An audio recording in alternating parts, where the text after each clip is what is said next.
Hi, welcome to WEG's Cancer Journey. I'm Jim, and this is my cancer journey. Well, week 4 is in the books, 2/3 of the way done. Feel really good about that. Excited. Had some downs this week, but overall, the hardest part is putting out this video. This is like my 6th or 7th try today. Everything I've tried to video this with has gone to hell, so I'm down to my phone, which I get interrupted 50 times a day by people texting me. So anyway, here's my cancer journey. Here's the week. Didn't start out real good.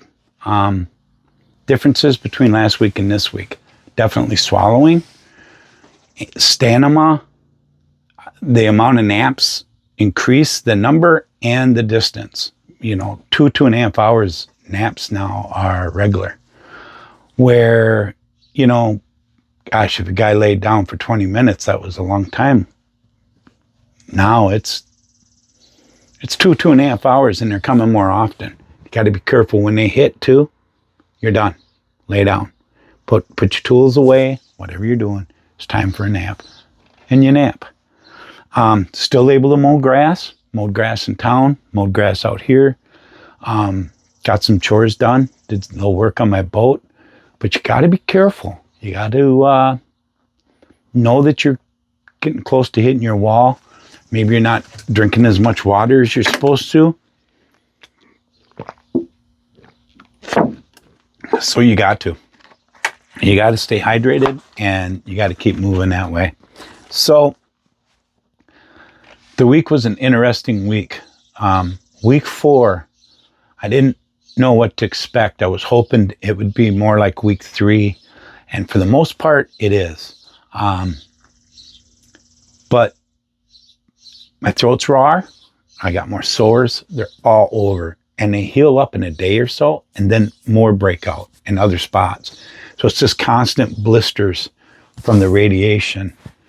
It just blisters my throat inside and out, or not out, but inside. And man, does it make for a raw throat, and it will find citrus or anything like that. But for all you people that are tuning in to see my decline and hope I don't make it, I think I'm going to disappoint you, because this tumor is going down and I'm still feeling pretty good. But you keep tuning in, because you never know. This next month is the worst one, and maybe you'll win.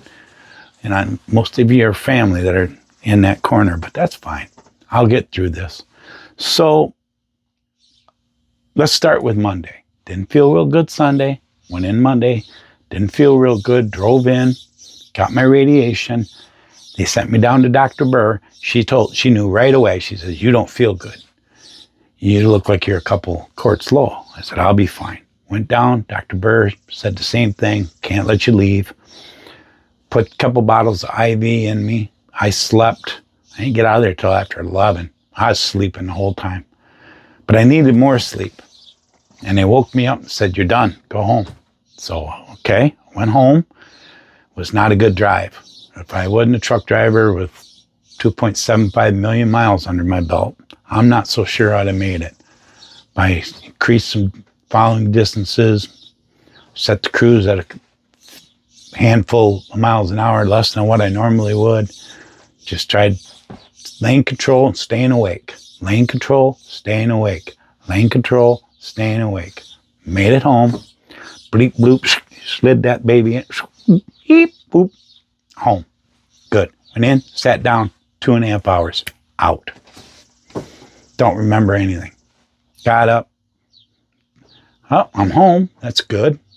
I do remember driving home a little bit, but everything was just a fog. So that's the last day I get to drive to Madison. It's a long way. And UW said the same thing. When this stuff hits, this chemo, wears you out. And when it wears you out right now. You ain't got time to regroup and think that you're okay. You're not. It's time to lay down and go to bed. Get some rest. So, okay, that was Monday. Made it through. Got the couple of bags IV. Started drinking more heavy. on the water. It's just that flipper flapper. It just wants to, one time it goes down, the next time it wants to drown you. Well, we got through and we ended up getting through Monday, slept a lot.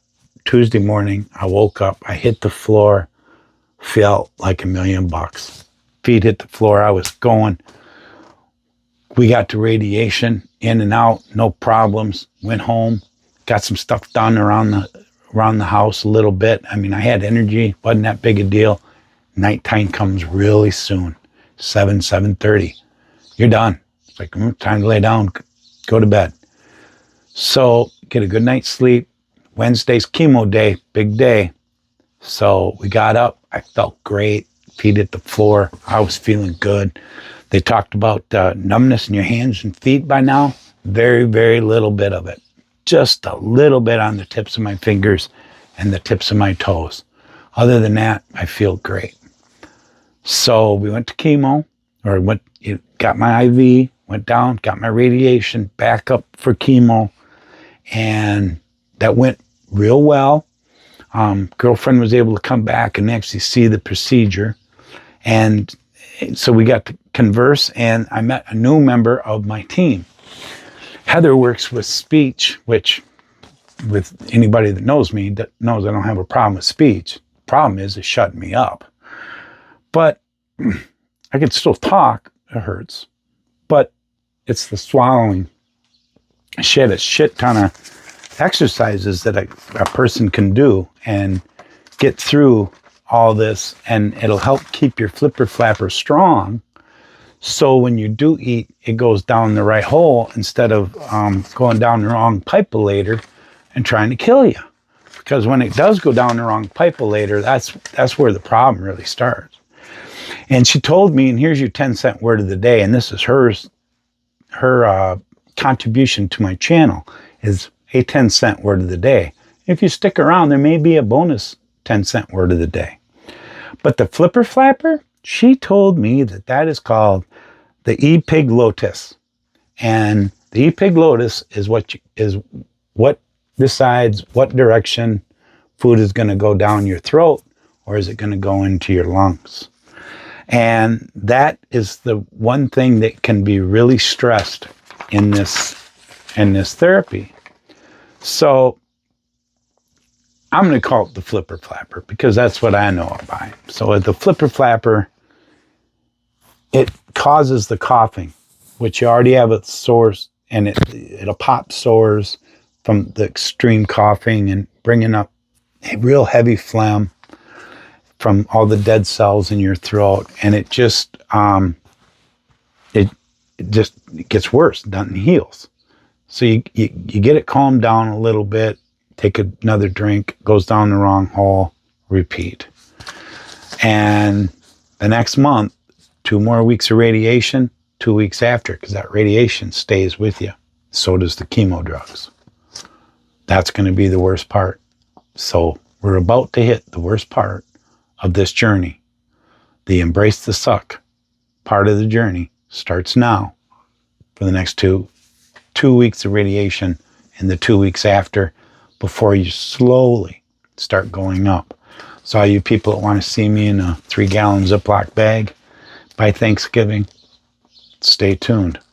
It might happen.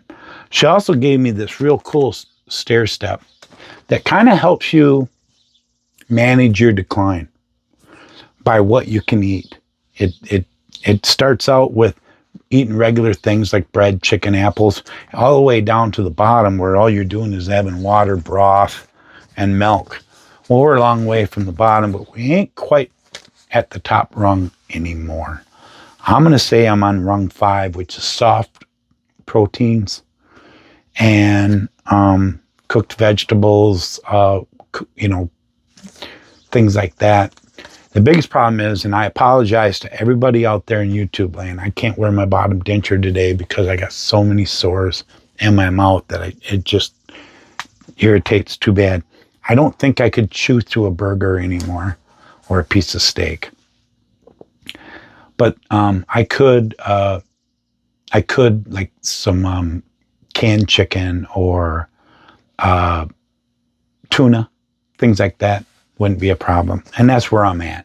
And then from there, it goes down to like chopped cooked vegetables or fruit, and if you cook them till they're mush, of course you can.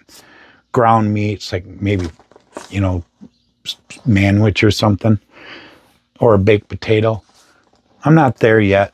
I incorporate some of that stuff, but it works its way down and you kind of get the picture. So as we progress farther down, I'll let you know where I'm at on the stairs. So she was in there on Wednesday and she had a lot of good help, and I'm glad I have another team member help me through that. Thursday and Friday were totally uneventful. Went in, went out, come back home, no problem. Rest of Wednesday wasn't a problem. Like I said, you just got to manage the fatigue, manage when you can eat, when your throat feels the best, and embrace the suck and get through it. I mean, you can do it. The biggest help I have is my staff at UW and you guys. I'm getting so much support from you guys, and I really appreciate it. Keep it coming. Your thoughts and prayers is what's helping me through this, and I know that. I can feel it every day. It helps me swing my legs around, hit the floor, and push through and persevere, because I got all you people in my corner telling me to do it. So I'm going to do it, and I'm going to make it. So my shout out is to you, the nursing staff at UW-Madison, and anywhere in the United States, or as far as that goes, the world. You nurses are phenomenal. Underpaid, overworked, and unappreciated. You may as well be police. My goodness, what a wonderful bunch of people have I met up there, and they really care. I mean, they're in the care business. Thank goodness for them. Dr. Denny I had a video conference with him this week. He was really happy. He set me up this coming week for a MRI on my birthday, which is Wednesday.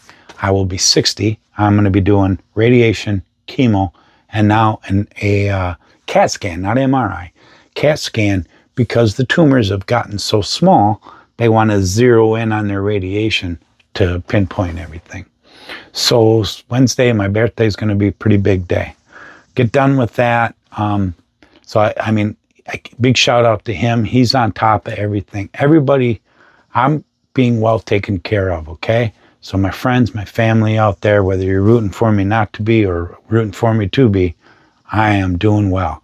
So please put a comment down below. Let's help another person who's as scared as I was when I first started find that they can get through this journey just like I can. And we can only do that by sharing this and sharing the video, putting in comments down there, helping the algorithms of YouTube get this in front of other people that are looking up cancer and cancer treatments and maybe where to go. Maybe they're nervous about going to some place. Well, UW-Madison, I'll tell you right now, UW Health is hitting it out of the park, in my opinion. They're doing great. Other than that, everything is going fairly well. Like I said, it's a manageable decline. I'm sure glad I had friends stop down last week that brought me an early birthday present, and it was a heck of a surprise on Sunday, and it just, I couldn't have been happier. It's just this nice, all the support and love I'm getting. Thank you. It doesn't go unnoticed. I appreciate it. Other than that, you see I shaved my goatee because of the bald spot. Other than that, there isn't a whole lot to report. This next month's going to be a big one. So stay tuned. I didn't promise you a bonus word, but I'm going to give you one, because here's something that's really been an issue. This real thick spit. Everybody told me I was going to have it. They call it mucositis. And it's the inflammation of tissues lining mouth and digestive tract. Boy, you're not kidding. And it really does do that. So that's your bonus 10-cent word of the day. That's one of the things I really need to manage, and I will. I'll take care of that. Last thing would be I want to give a shout out to the Till Valhalla Project. I'll leave a picture up here. 22 veterans a day on average commit suicide. Till Valhalla Project is doing everything they can to end veteran suicide by funding some of their call centers, and they do that through sales of hats and bumper stickers and shirts. And I'm going to leave a link down below so you can get yours. I would really appreciate if you can help another person not commit suicide by having somebody on the other end of the line when they make that phone call. I would surely appreciate it. I've made the call. They were there to pick up the phone for me. I want them to be there to pick up the phone for all our veterans. That's it. You know, been an okay week, but go help out the Till Valhalla Project. For all the police, they're getting some harassment right now. I'm thinking about you. ICE, Border Patrol, EMTs, firemen, nurses, healthcare workers. My hat's off to y'all. And of course, our men and women in armed services, armed forces. I'm behind you. I can't wait to fly my flag every day and support you every way I can. For Jim, Till Valhalla Project, Wags Cancer Journey. I'll see you next time.